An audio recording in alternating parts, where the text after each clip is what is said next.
if you remain confident in the White House's repeated denials that no campaign officials were involved in discussions about the plans to release John Podesta's emails. Certainly remain confident in the White House's assertion that the president was involved in no wrongdoing, was not part of any collusion. The things that have to do with Mr. Manafort, I would refer you to his attorneys to address that. Sarah, given what the president said this morning that Robert Mueller is ruining people's lives, is he considering a pardon for Paul Manafort or for others who were prosecuted, have been prosecuted? I'm not aware of any conversations for anyone's pardon involved in this process at all. And if I can follow up, he also said this morning that Mueller is doing tremendous damage to the criminal justice system. If that's true, is he considering picking up the phone, calling his acting attorney general, and saying, fire Robert Mueller? Look, I think that the president has had Robert Mueller doing his job for the last 2 years, and he could have taken action at any point, and he hasn't. So we'll let that speak for itself. He has no intent to do anything. Does the administration have a position on the government of Ecuador continuing to provide asylum to Julian Assange at its embassy in London? I'm not aware of anything official. I'd have to get back to you. Just one more on that, if I may, Sarah.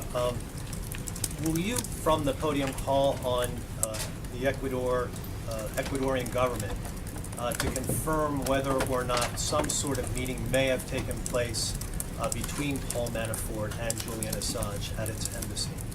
Certainly, we encourage the process to continue to play out, but I'm not going to get engaged in specifics of that case. Sarah, getting back to Paul Manafort and the special counsel's office saying that he's violating the terms of this plea agreement by lying to investigators, would the president recommend that Mr. Manafort begin to cooperate, offer full cooperation to the special counsel's office?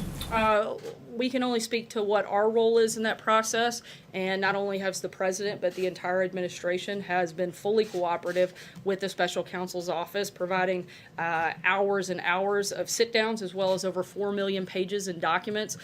We continue to be cooperative, but we also know that there was no collusion, and we're ready for this to wrap up. And if I could ask a follow-up, the president doesn't believe the warnings in the climate report. The president doesn't believe the CIA when it comes to Jamal Khashoggi. The president doesn't believe the intelligence community when it comes to Russia meddling. Why doesn't he have faith in his advisors?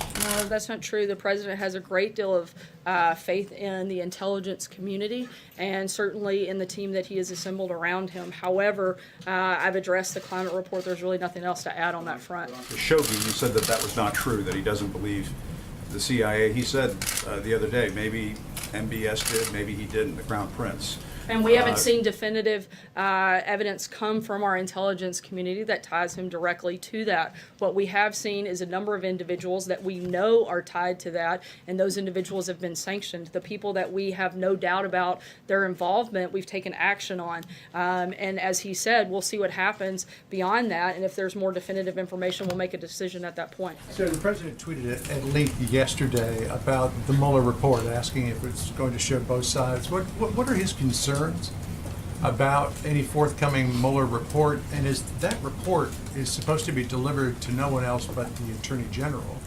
Is he concerned that it is going to become public without his knowledge? I don't think the president has any concerns about the report because he knows that there was no wrongdoing by him and that there was no collusion. So I don't think he has concern on that front. If he has no concerns, why is he tweeting so vociferously about it? Certainly the president has voiced his unhappiness from the beginning that this has gone on, this ridiculous witch hunt for more than 2 years. Still nothing that ties anything to the president. We'd like to see it come to a conclusion. Peter. Thank you, Sarah. Does the president believe that the work of the special prosecutor, Bob Mueller, is illegitimate? I'm sorry? Does the president believe that the prosecution's indictments of Bob Mueller are illegitimate? I think the president believes that what I've said several times today